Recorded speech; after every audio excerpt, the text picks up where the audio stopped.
I left my small farm after 2 failed attempts for growing crops.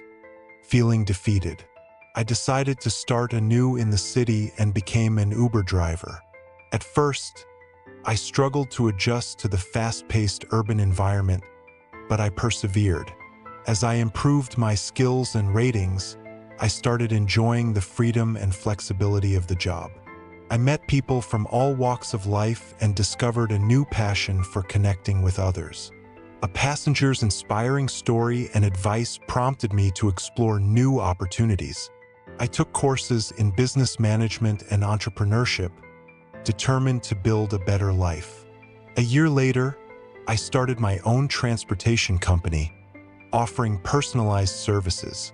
At first, the company started small with just 2 cars and 2 drivers, including myself. However, the money was always tight, and I struggled to make ends meet.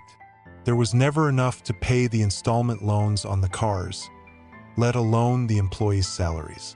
Despite my best efforts, the company continued to suffer. We were barely scraping by, and I was constantly worried about how I would pay the bills. One day, I ran into an old acquaintance from my Uber driving days. He was doing well, having built a successful business of his own. I couldn't help but feel a pang of envy and frustration. Why was everyone around me succeeding, while I was struggling to keep my head above water? But then I had an epiphany. I realized that I didn't have to face my struggles alone. I could ask for help. So, I reached out to my acquaintance and asked if he would be willing to meet with me and offer some guidance. Maybe he could offer some valuable insights that would help me turn my business around. To my surprise, he agreed to meet with me. We arranged to meet at a meat and grill place in the city. Over dinner, I poured my heart out to him, sharing every detail of my struggles and fears. He listened intently, nodding his head and making supportive noises. When I finished, he leaned back in his chair and said, "I think I can help. I know a guy who knows a guy." Exactly those words. I was excited, thinking maybe this guy was an investor or a connection to a valuable resource. I didn't hesitate, I just agreed.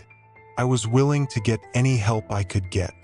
He told me to meet him the following day, same place, but I had to use public transport, and then we would use his car. I went home that night feeling hopeful for the first time in months. I couldn't sleep, my mind racing with possibilities. Who was this guy? Was he really going to help me? The evening arrived, and I did as he instructed. I made my way to the meeting spot, arriving early as it turned out. But I didn't mind waiting. I was just happy to see him show up.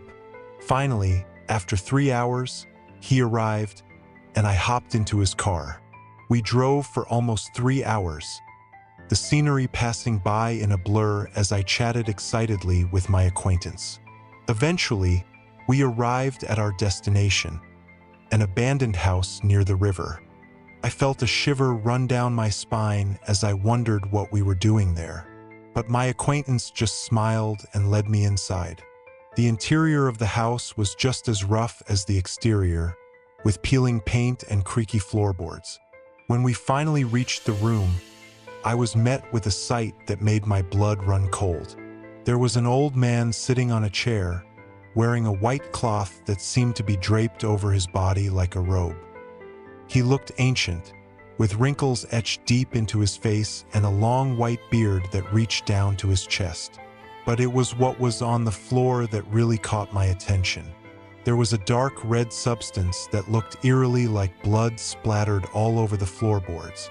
I felt a wave of fear wash over me as I realized that I had no idea what I had gotten myself into. I tried to speak, to ask what the hell was going on, but my voice caught in my throat. I tried to move, to turn and run, but my body felt heavy and unresponsive. It was as if I was under some kind of control, trapped in a nightmare from which I couldn't wake up. The old man slowly raised his head and looked at me with piercing eyes. He began to speak in a low, raspy voice. I couldn't make out what he was saying, but I knew that I was in grave danger. I was trapped, and I had no idea how to escape. Then I saw my eyes shut down before me, and I felt my last breath. I was sure that was it, probably passed out. But when I woke up, I was in the car with the man I came with. He blamed me for passing out, and I even apologized. I was just glad I was alive. That night, I dreamt of the man washing my cars. I'd say he was sprinkling them. But a few weeks after that, the business started doing incredibly well. Money was coming in left and right, and I was buying cars left and right. The transportation business was booming. But then people started dying. Accidents started to happen, and what was scaring me was that everyone would be declared dead, including the driver. But the same driver would show up to take another car at night to work. Kept happening, and I couldn't say anything for years. But now I want to shut everything down. I'm tired of this life. I tried to kill myself, but I just keep waking up from my bed. I called the man who took me there, but he just said, "This is the guy I spoke about. I just have to live with it." Almost all my drivers have been deceased once or twice. What kind of superpower is this?